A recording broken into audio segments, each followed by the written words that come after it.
ये कंपनी का रिक्वायरमेंट क्या है, जब एक आइटम बिल हो जाता है उसका प्रीवियस जो सप्लाई किया था ना, जो दुकान सेल किया था ना, ये तो होलसेलर का कॉन्फ़िगरेशन है, ईसी वर्जन में किया है।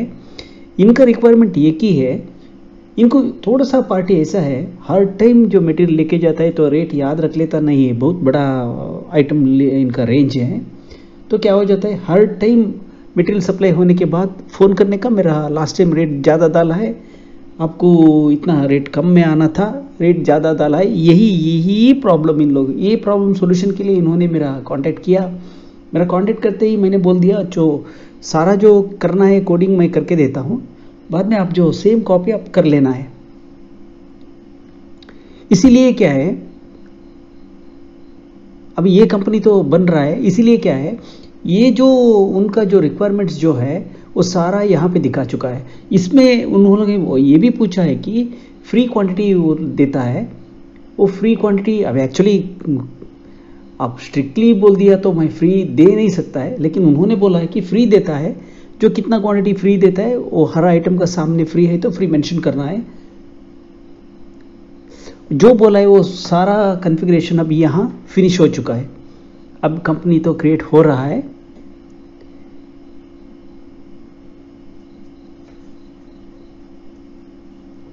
और इनका और एक रिक्वायरमेंट क्या है, लास्ट इन्होंने मेरा वीडियो देखा था, सारा 1 तारीख से एंड तलफ कितना भी आपको पेमेंट करना, मटेरियल परचेस करना ही करो, लेकिन उसका पेमेंट 1 तारीख को नहीं है, इनको हर महीना 15 तारीख को देना पड़ता है। यहाँ देखिए, मैं एक फंक्शन यूज़ किया है, डेट डिफरेंस। वो डेट डिफरेंस में क्या होता है, देखिए 15 तारीख को 16 तारीख मिल गया तो बन जाता है 31, 14 तारीख को 16 डेट मिल जाता है तब बन जाता है 30। ऐसा 30, 31 दो नॉर्मली आते ही रहता है हर महीना में। इसके साथ फरवरी में एक टाइम 28 आता है और एक टाइम 29 आता है। मैंने 29 का केस वो मॉड्यूलर डिवीजन लेके कर सकता था, लेकिन मैंने वो छोड़ दिया है, मॉड्यूलर डिवीजन मैंने नहीं लिया है, वो छोड़ के सिर्फ मैंने वहाँ बोला था आपको 1 दिन में कुछ होने वाला है, इसलिए मैंने ऐसे लिया है, सिर्फ 28 डेज का ही लिया है। अब आइटम मास्टर तो मैं क्रिएट करने से पहला थोड़ा कॉन्फ़िगरेशन कर लेता हूँ। यहाँ राउंड अप को R+ कर देता हूँ, लोअर अमाउंट को राउंडेड माइनस कर देता हूँ, और यहाँ क्या होता है, सॉर्टिंग तो आइटम वाइज दे देता हूँ और सेव कर देता हूँ। यहाँ पे सेव कर देता हूँ। अब इतना करने के बाद आइटम मास्टर क्रिएट कर देता हूँ। यहाँ आता हूँ, यहाँ आके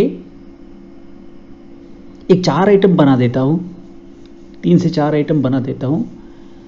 चेन लिंक 100 cc, यहाँ ग्रुप F3 दबा के चेन लिंक बोल के लिखता हूँ, चेन लिंक्स।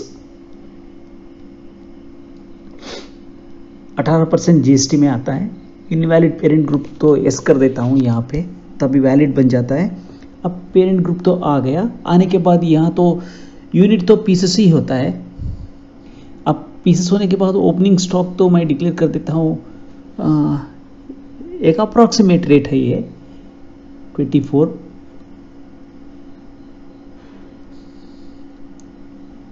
MRP डालता हूँ 35 और यहाँ डाल देता हूँ 26 प्लस GST। यहाँ एक्चुअली मैंने लिखा है, बट ये मेरा इनवॉइस डिज़ाइन में मैं ये मास्टर डिस्क्रिप्शन को कहाँ भी बुलाया नहीं है। Suitable for all 100 cc accept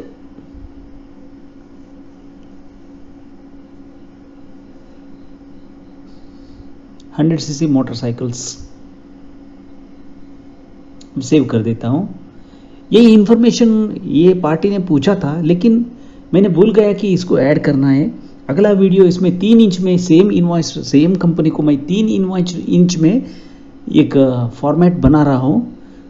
अभी मैं तुरंत बना देता हूँ।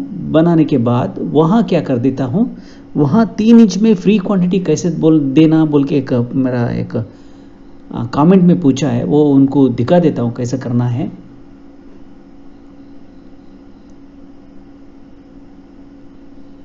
अब यहाँ तो मैं फ्री क्वांटिटी दिखाया है, सेम कोडिंग सीक्वल कोडिंग तो सेम ही रहता है। Suitable for R115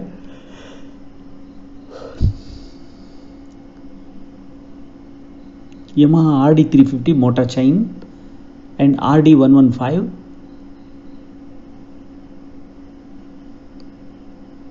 slash tiller का क्लच के लिए यही चेन आता है, मोटा chain.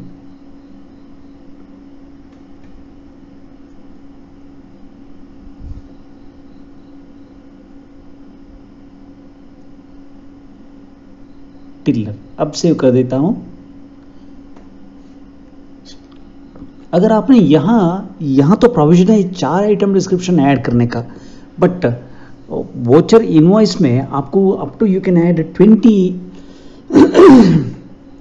item configurations. Out of that, a provision has been provided for adding 4 item descriptions in second language. If you use second language, then you can use 4, but totally a provision has been provided for 20. Out of that, 16 in first language and 4 in second language. Like that you can utilize. Slave cylinder kits. Slave cylinder kit is being the group. Now it will be in terms of pieces. Slave cylinder kit 1312 TC minor. So 85 is landing cost without GST. I mean to say it was price. Now here as it is being a demo, just I have added sales price as 105. Here 1312 TC slash 1512 TC slash Signa slash 35 16. थोड़ा slave cylinder kit right side में बैठता है, थोड़ा को left में बैठता है, इसके लिए ऐसा किया है।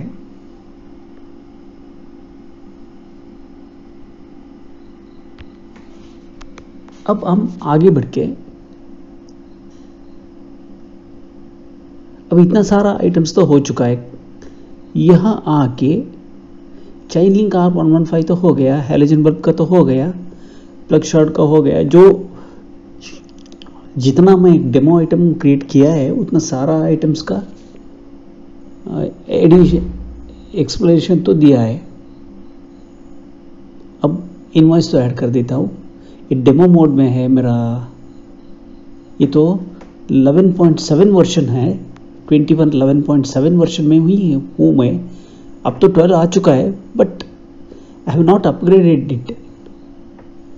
सो 025 026 अब मैं 1 महीना ले रहा हूँ, सॉरी मंथ वैल्यू 1 मेरा मैं कहने का मतलब I mean January month.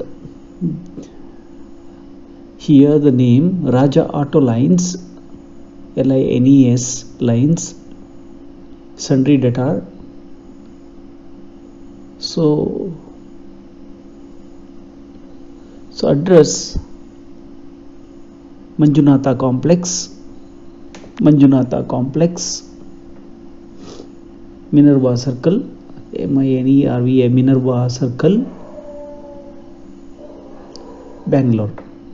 You can't find it, it is just for demo purpose, that's all, so that the transactions should look like real transactions.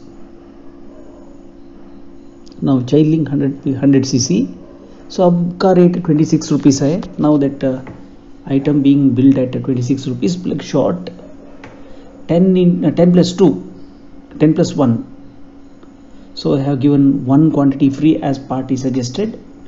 Tube 318, one piece. Okay, now I am going to alter that.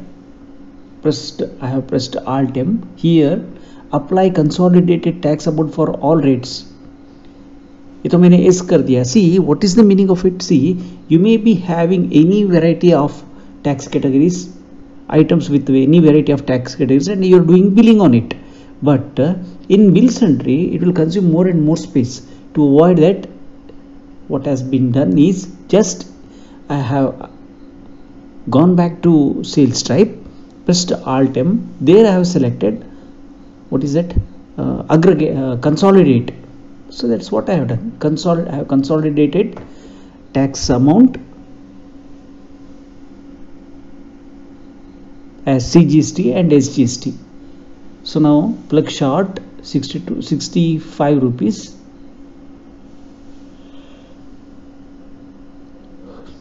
Now here I'm going to make it as 450 rupees. Okay. Okay, now I'm going to save this invoice.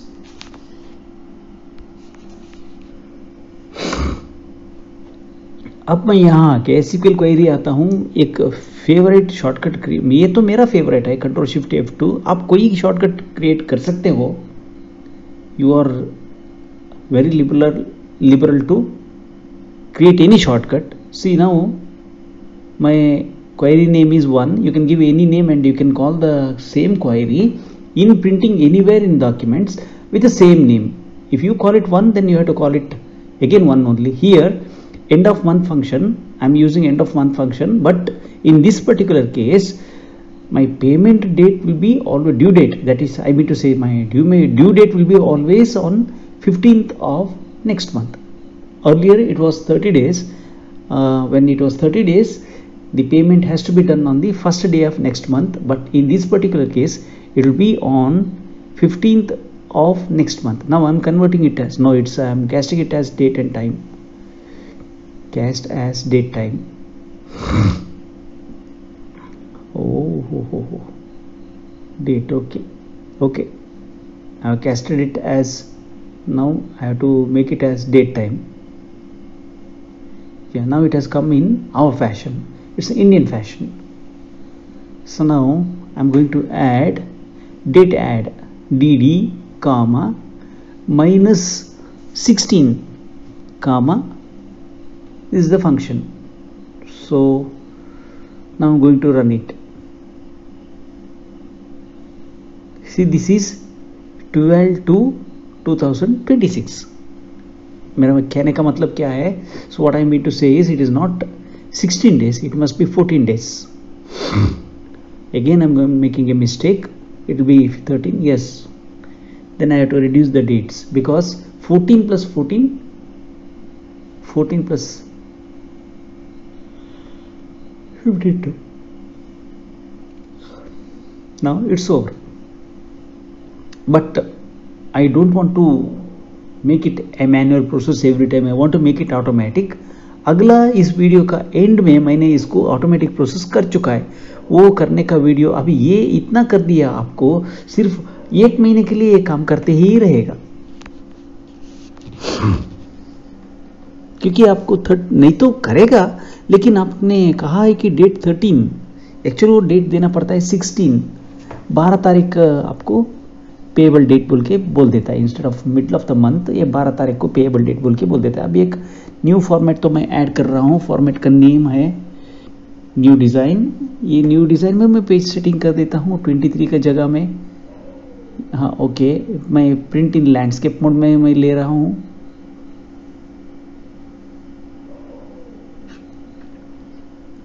Printer configuration को यहाँ तो कर देता हूँ 6 inch. अब 5.85 लिखा है, ठीक है, बाद में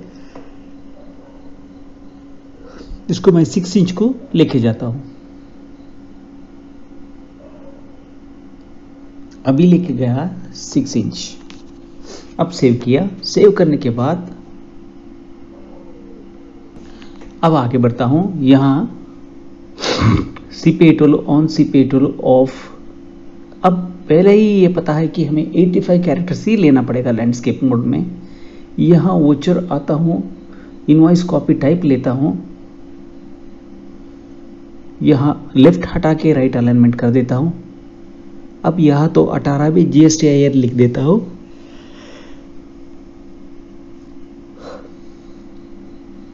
इस सारा मैं इनवॉइस कॉन्फ़िगरेशन या डिजाइनिंग या टीच नहीं करता हूँ. थोड़ा आज भी मुझे पूछता है कि ये हमें ठीक से मालूम नहीं हुआ है, वो नहीं हुआ है, इसे बोलते ही रहता है. तो उन लोगों के लिए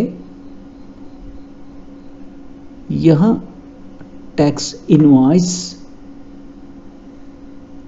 कामा तो 12 कामा सी करना है। अब तो तुरंत 11 कामा सी किया है मैंने, अंडरलाइन ऑन अंडरलाइन ऑफ। अब कैलकुलेशन तो दोबारा करना ही पड़ेगा।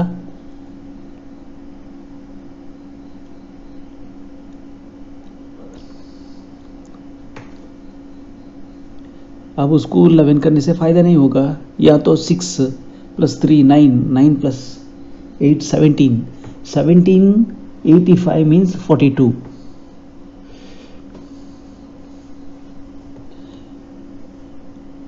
43 माइनस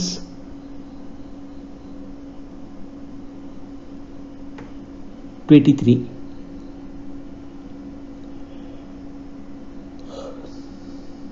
यहाँ मैंने डाला है 26।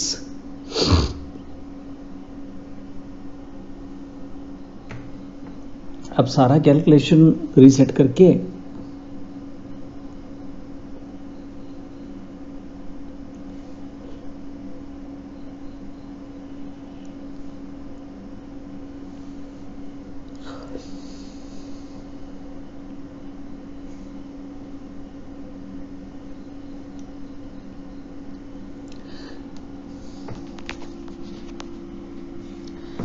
अब CP2 ऑन CP2 ऑफ कर दिया। यहाँ करने के बाद अभी फर्स्ट Alt F4 दबा के ब्लैंक स्पेस लेता हूँ।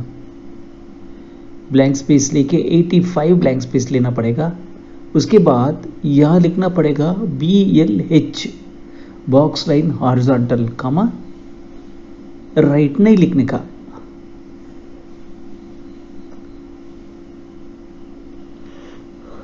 ऑटोमेटिक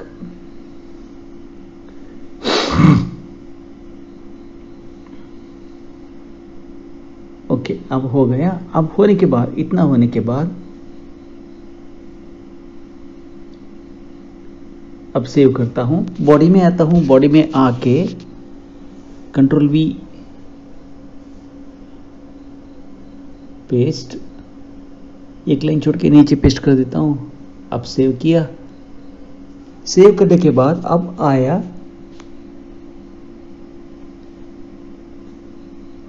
अब आगे बढ़ते हैं यहाँ से। अब देखिए एडवांस इनवॉइस कॉन्फ़िगरेशन में आ गया, दोबारा हेडर में आ गया। हेडर में आके यहाँ लिखता हूँ CP2 ऑन CP2 ऑफ। उसके बाद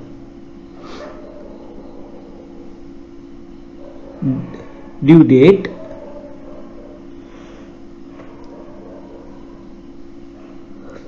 डेट कामा 18 कामा L, इसके बाद कॉलन कामा 3 कामा C। बाद में वो SQL क्वेरी मैं लिखता हूँ जो मैंने यहाँ लिखा है। वो नेम क्या है, 1,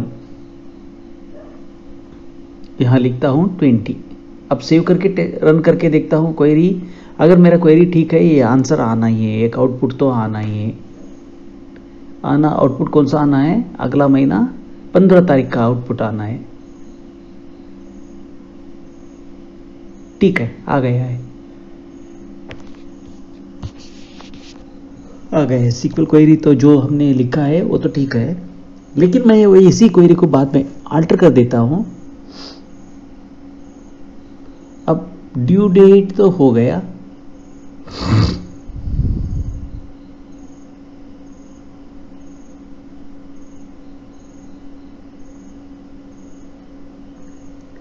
ड्यू डेट होने के बाद न्यू डिज़ाइन यहाँ आता हूँ।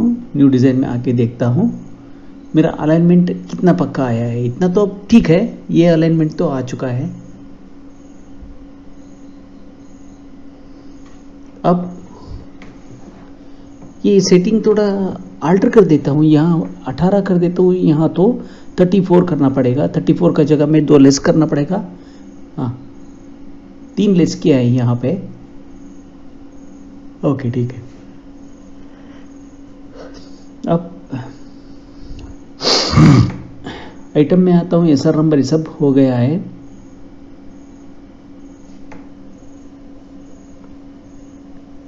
आइटम प्रिंट नेम 60 है यहाँ पे, लेकिन मुझे 18 कैरेक्टर्स बस है।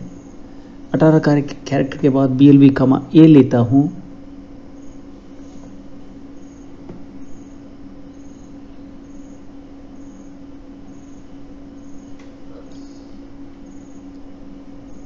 $55 में 19 लेस करके ब्लैंक स्पेस अभी डाउन हो जाता है 36, डाउन हो गया है 36। अब ठीक है, अब इतना होने के बाद अब प्रिंट करके देखता हूँ, प्रिंट प्रीव्यू में आके देखता हूँ। अब देखिए मेरा सारा आइटम प्रिंट हो गया है, जो प्राइस है वो प्रिंट हो चुका है, GST परसेंटेज प्रिंट हो गया है। यहां दोबारा बॉडी में आता हूं।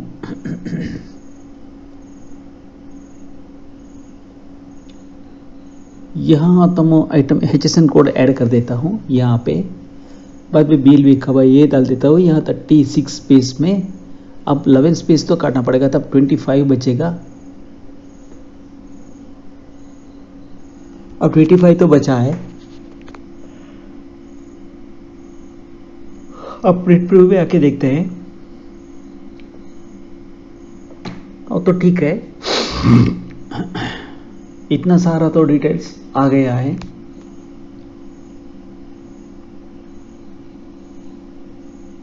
अब यहां पे इसको क्लोज कर देता हूं। क्लोज करके आगे बढ़ते हैं। अब एक क्वेरी लिखता हूं। एक क्वेरी का नाम होगा TWO2। यहां लिखता हूं मैं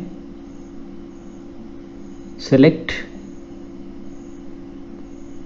tran2 .d6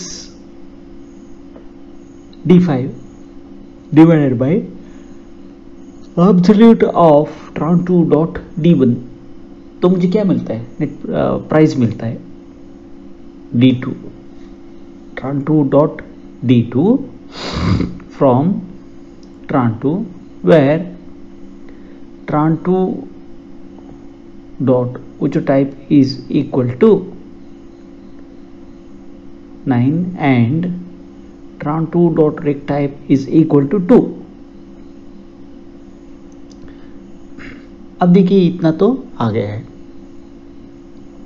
लेकिन D2 क्या हो गया जो एक्चुअली टोटल बिल्ड क्वांटिटी हो गया।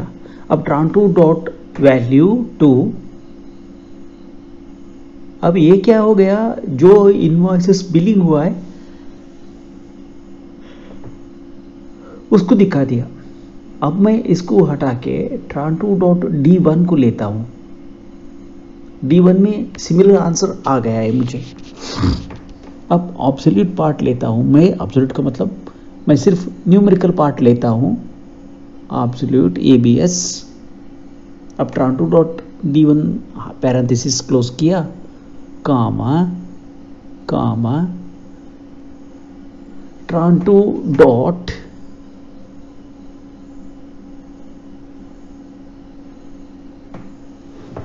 कामा पेस्ट। अब यहां भी एक ब्रैकेट तो डालना ही पड़ेगा, -।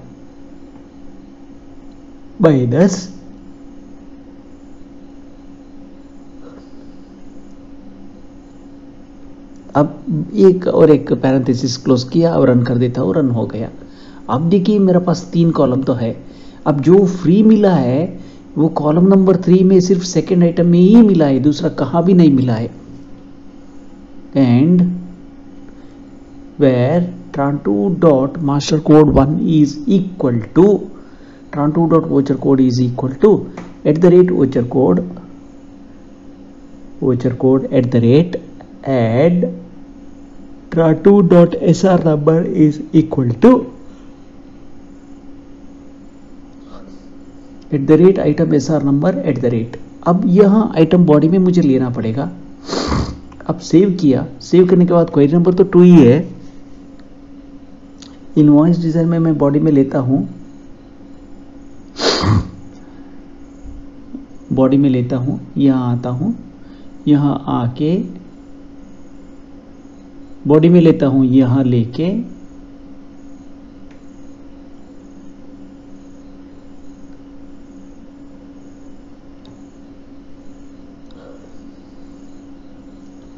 अब यहाँ नेम तो देता हूँ, कोई नेम जो आपने दिया था वहां पे वही नाम तो देना पड़ेगा।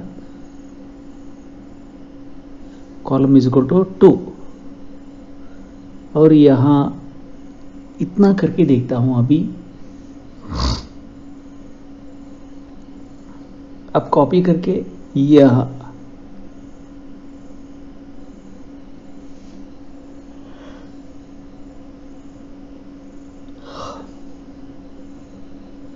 अब इतना तो हो गया। अब होने के बाद ब्लैक स्पेस तो 17 हो गया। अब सेव कर देता हूँ। सेव करके अब दोबारा एक प्रिंट प्रीव्यू में आके देखता हूँ। अब प्रिंट प्रीव्यू आके देखता हूँ, जो इनवॉइस अभी ओपन किया है इसका ही प्रिंट प्रीव्यू आता है यहाँ पे। अब प्रिंट प्रीव्यू में आके देखता हूँ,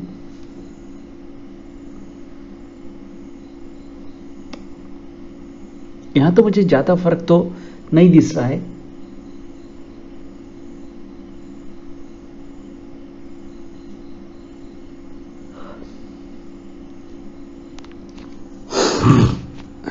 अब आगे बढ़ते हैं।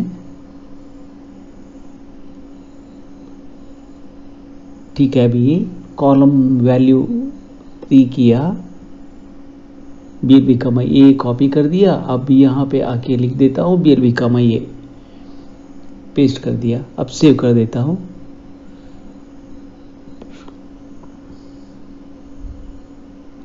अब प्रिंट प्रीव्यू में आके चेक कर देता हूँ।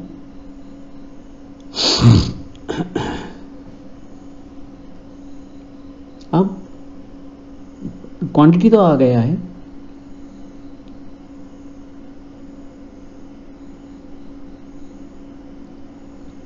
अब देखिए क्वांटिटी जो बिल किया है वो आया है।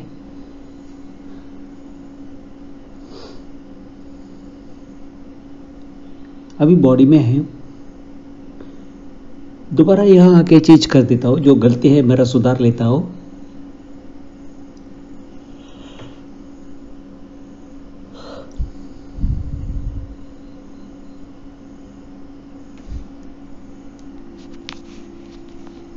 अब प्रिंट प्रीव्यू में आके देखता हूँ।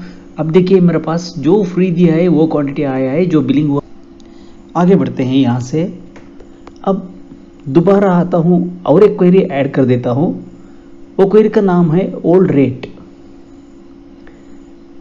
ओल्ड रेट, ये क्वेरी का नाम है ओल्ड रेट। अब लिखता हूँ यहाँ पे select tran2 dot D6, D4 list rate होता है, D6 फाइनल अमाउंट डिस्काउंट होने के बाद जो आता है वही आता है D6।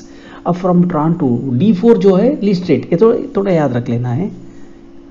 Where tran2 dot master code 1, where tran2 dot master code 1 is equal to select। यहाँ देखिए आपको स्क्रीन में ये शायद नहीं दिखेगा, थोड़ा नोटपैड में कोई देखने वाला है उसको तो, या मोबाइल में देखने वाला थोड़ा दिक्कत आता है। इसके लिए यहाँ नीचे लिख देता हूँ, कुछ भी नहीं होता है, वो रन एग्जीक्यूट कर देता है query. Select tran2 dot master code 1 from tran2 where tran2 dot voucher code is equal to @voucher code. And अगर किसी को ये सारा डिटेल सीखना है तो मुझे पर्सनली कांटेक्ट करके पूछ सकता है, वो कंडीशन मैंने क्यों लिखा है। And tran2 dot SR number is equal to @item SR number @। जिनको पता है वो पूछने का जरूरत नहीं रहता है, जिनको सीखना है वो मुझे पूछ सकता है। मैं कितना जानता हूँ उतना जानकारी मैं आपको दे सकता हूँ। tran2 dot rect type is equal to 2। यहाँ ये थोड़ा गलत हुआ है, यहाँ पे अभी एक वर्ड ऐड करना था। And tran2 dot voucher code is not equal to @voucher code. अभी यहाँ तो एक छोटी सी गलती हो चुका है, क्योंकि यहाँ तो मुझे एक स्पेसिफाई करना था। एंड हाँ अब कर रहा हूँ। And tran2 dot master code CM1, tran2 dot CM1 is equal to select tran1 dot master code 1 from tran1। Select tran1 dot master code 1 from tran1 where tran1 dot voucher code is equal to @voucher code @। वो variable है, spelling mistake नहीं करना है। बहुत सारे लोग गड़बड़ में टाइप कर देता है, स्पेलिंग मिस्टेक हो जाता है, बाद में उनका क्वेरी रन नहीं होता है। Where tran1 dot voucher code is equal to @voucher code, इतना ही होना है। अब नहीं आने वाला है, ये गलत हो गया है। नहीं, इतना लिखने का जरूरत नहीं था, ये गलत हो चुका है क्योंकि सिंपल था, लेकिन यहाँ मैंने थोड़ा आल्टर करने के लिए कोशिश तो किया है, ये रन होने वाला नहीं है। अब ये बिल्कुल ये क्वेरी एरर देता है। अब तो देखिए, ये तो मैंने बोल दिया एरर देता है, ये कैसे एरर देता है वो देखने के लिए एग्जीक्यूट करके ही देखना पड़ेगा। न्यू डिजाइन, वहां लिखता हूं ओल्ड डेट का जगह मैं ये लिखता हूं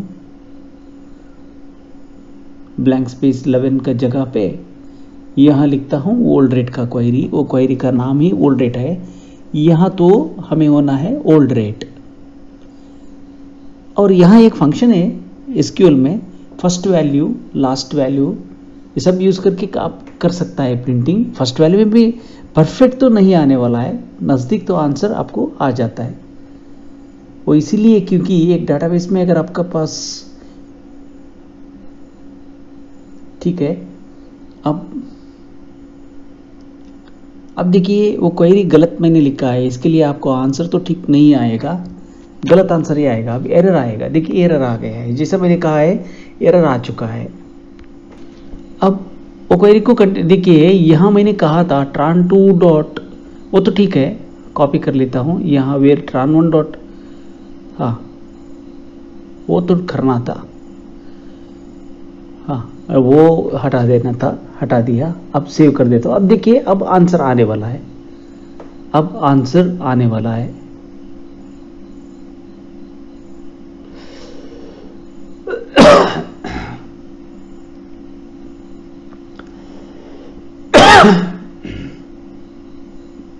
देखिए यहाँ 390 आ चुका है, ट्यूब को 390 आ चुका है। ये क्या है, ये साइकिल 100% एक्यूरेट बोल के आंसर नहीं है, 90% तो आंसर सेम देता है। अगर आपके पास ये ऐसे कर दिया तो गलत आंसर आने वाला है, शायद ये आंसर एक एक बार ठीक से नहीं आने वाला है। अब ऑडिट होने के बाद न्यू डिजाइन में आके प्रिंट करके देखता हूं। देखिए यह क्या हो चुका है, यहां दिखा रहा है 390,415।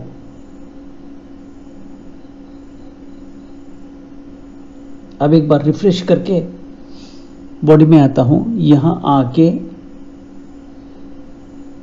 यहां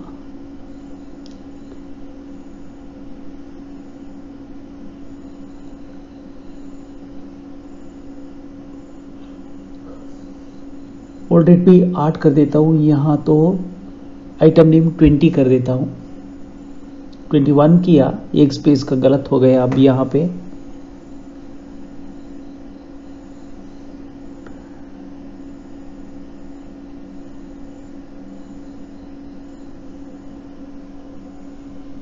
अब आज का रेट तो सामने आना है, फिर ओल्ड रेट तो बाजू में आना है। अभी दोबारा वैसे ही रीअरेंज कर रहा हूँ मैं, यहाँ पे रीअरेंज करने के बाद अब सेव कर देता हूं।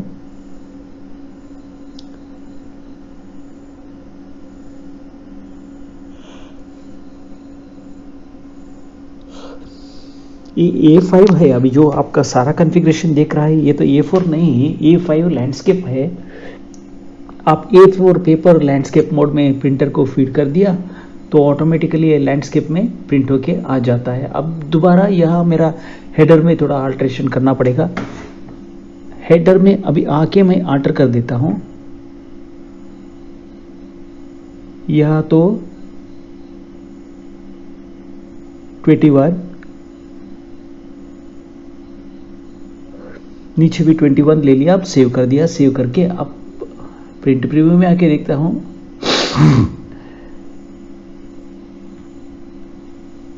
अब तो अलाइनमेंट तो ठीक आ गया है, क्वांटिटी फ्री क्वांटिटी बिल्ड भी आ गया है। अब सेम यही इनवॉइस को मैं अभी अगला वीडियो में 3 इंच पे बनाने वाला हूं।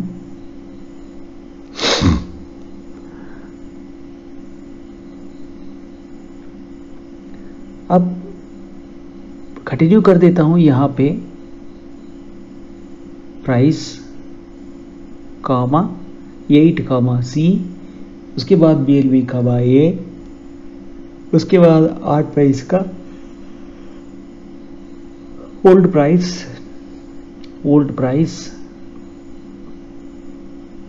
प्राइस 8 वाला, यहाँ तो ओल्ड ही ले देता हूँ, OLD ओल्ड कर देता हूँ, बाद में 8 कर देता हूँ, 8 कामा सी, उसके बाद BLV कामा ए कर देता हूँ, उसके बाद GST परसेंटेज कर देता हूँ, उसके बाद BLV कामा ए, उसके बाद टैक्सेबल अमाउंट,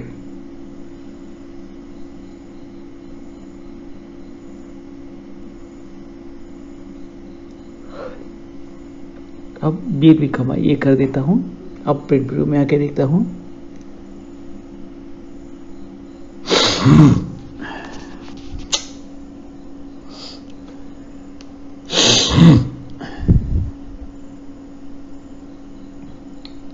अब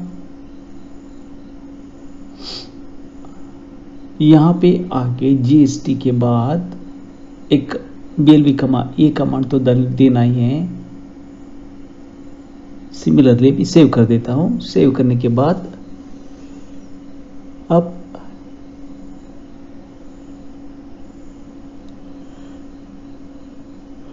यहाँ आके देखता हूँ थोड़ा GST परसेंटेज में फर्क आ गया है। वो तो 8 लिया है मैंने, वो तो 7 में था। अब 7 में आके दोबारा चेंज कर देता हूँ। वो तो 7 लेना था, 8 ले लिया है गलती से यहाँ पे। अब हो गया है। अब आगे बढ़ते हैं। अब एक क्वेरी लिखता हूँ यहाँ पे, टॉयस। टॉयस में मैं लिखता हूँ यहाँ पे सेलेक्ट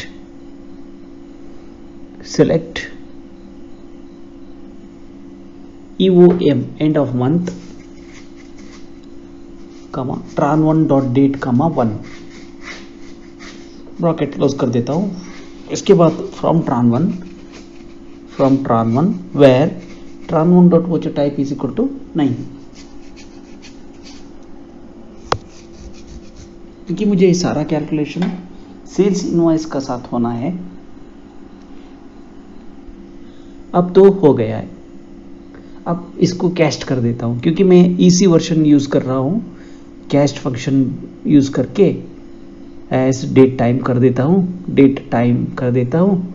अब ये पक्का मुझे डेट फॉरवर्ड में आ जाता है। अब शुरू कर देता हूँ एक केस स्टेटमेंट। यहां से शुरू कर देता हूँ केस स्टेटमेंट। ये लेफ्ट साइड ब्रैकेट मेरा कहने का मतलब पैरेंथेसिस में यूज कर रहा हूँ, इसीलिए कि 2012 से पहला SQL एक्सप्रेस में वो नहीं चलता है।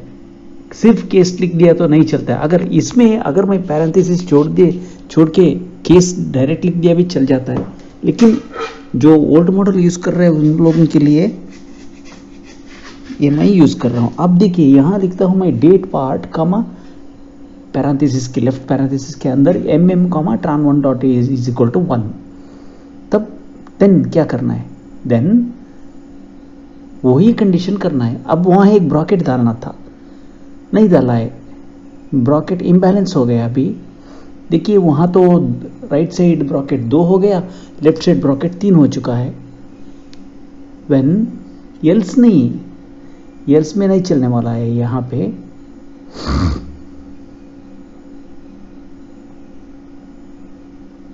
ये तो कोई अभी चलने वाला नहीं है।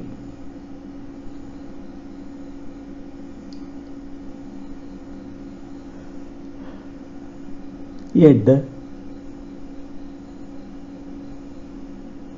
चलने वाला नहीं है, क्योंकि यहाँ क्या हो चुका है, यहाँ डेट टाइम देखिए थर्ड लाइन में लास्ट में लेफ्ट ब्रैकेट 3 है, राइट ब्रैकेट 2 हुआ है, इसीलिए ये रन नहीं होने वाला है।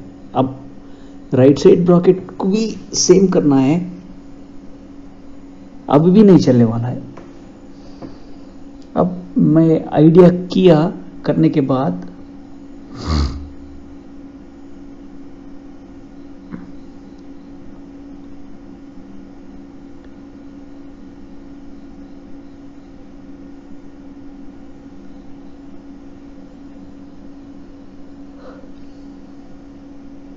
इन, अब देखिए मैं कर रहा हूँ डेट पार्ट इन 2 3 4 5 6 7 8 9 10 11 12 देन ये कंडीशन, मुझे अभी लाइनों तरफ लिखने की जरूरत नहीं पड़ता है। देन अभी भी ये नहीं चलने वाला है क्योंकि वहां तो मैंने राइट साइड ब्रैकेट एक तो कम डाला है, उसको डालना पड़ेगा। एल्स ब्लैंक एंड अभी भी चलने वाला नहीं है क्योंकि अभी मैं वो एक काम छोड़ के बाकी सब काम कर रहा हूं। अब देखिए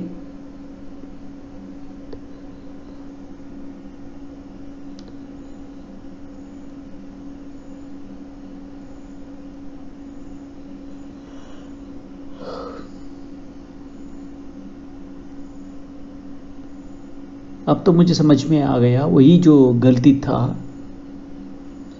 वहां डाला तो नहीं आने वाला है, ठीक है। फिर भी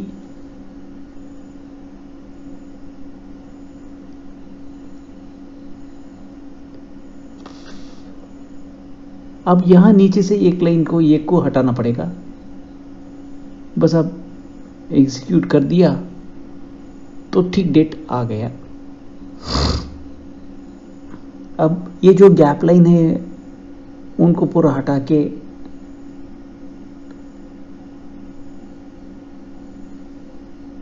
अब यहां भी इन कर दिया मैंने।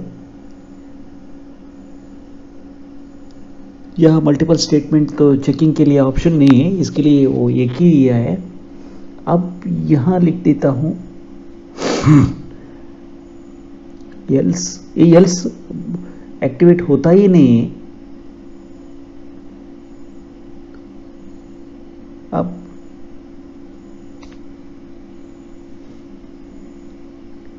अब इतना लिखने के बाद and tran1 dot voucher type नहीं अभी कर दिया, यहां बोल देता हूं tran1 dot voucher code is equal to @ voucher code.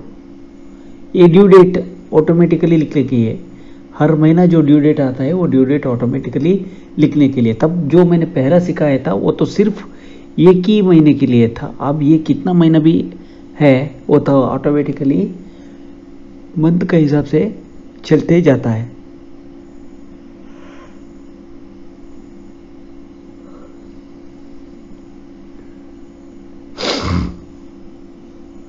अब मंथ का हिसाब से ये चलते जाते रहता है बस।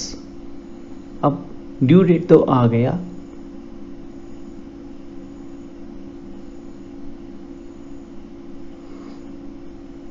अब प्रिंट प्रीव्यू में आके देखता हूं।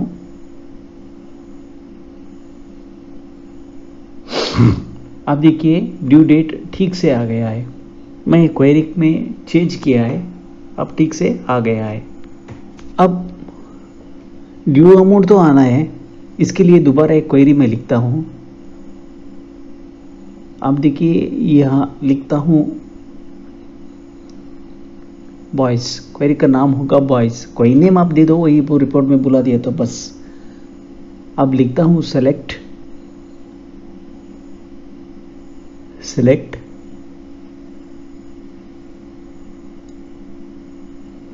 अब शुरू कर देता हूं केस स्टेटमेंट के साथ।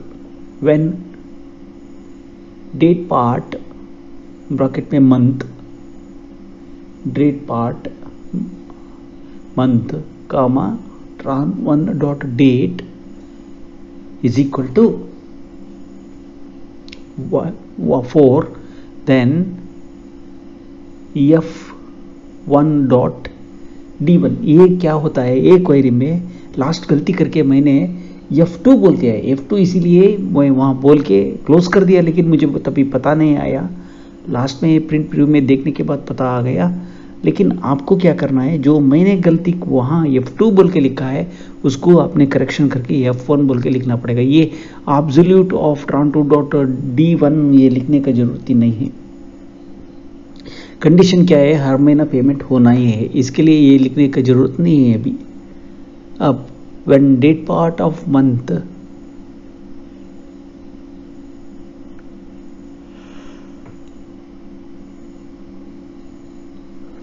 अब यहाँ क्या होता है, अप टू D22 या F1.D22 तरफ हमें लेना पड़ता है। यहाँ डेट पार्ट मंथ का वैल्यू 4 से शुरू होके 12 तरफ आना है। देन F1 डॉट इतना ही, इसमें इतना लिखने के बाद मैं फिनिश कर देता हूँ, इसमें और कुछ नहीं है। F1.D12 अब कॉपी करते ही जाता हूँ। सारा जगह पे मैंने लिखा है F1 रेफरेंस के लिए, लेकिन लास्ट में मैंने कॉल किया है F2 का नाम से, वो थोड़ा गलती हो चुका है, आप लोगों को ठीक करना पड़ता है। अब 7 के लिए लिखता हूँ D14,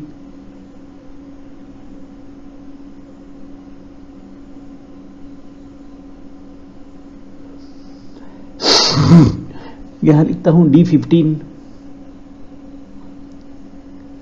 सिमिलरली कंडीशन आगे बढ़ते ही जाता हूं। बाद में मैं क्या कर देता हूं, फॉलियो वन टेबल को मास्टर वन टेबल से लेफ्ट ज्वाइन कर देता हूं।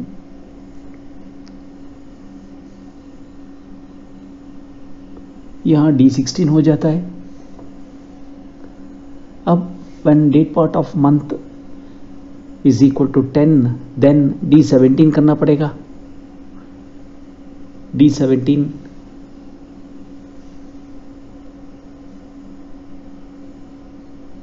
11 को D18,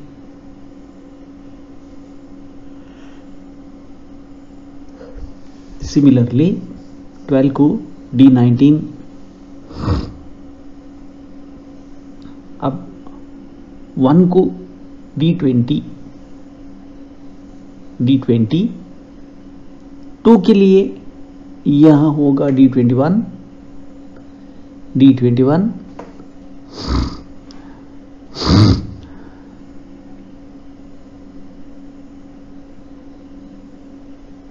3 के लिए D22,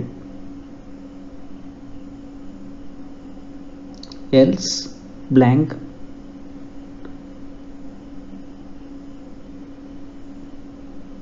एड। अब लिखता हूं from folio one as F1, मैंने लेकिन यहां गलती से F2 लिखा है, वो आपको F1 नहीं करना पड़ेगा। Left join folio one as, देखिए यहां गलती से मैंने F2 बोल के लिखा है, लेकिन आपको F1 करना पड़ेगा। F1 करो और सेव करो बस। अब अभी भी फिर भी आंसर अभी नहीं आने वाला है। Master code 1 tran1 dot master code 1 is equal to F1 dot master code 1 होना था। अब आंसर तो आपको नेगेटिव आंसर आएगा, sorry not negative, null answer आएगा।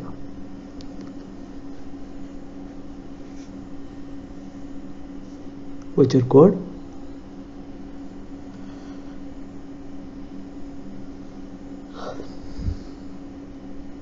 अब सेव करके देखते हैं।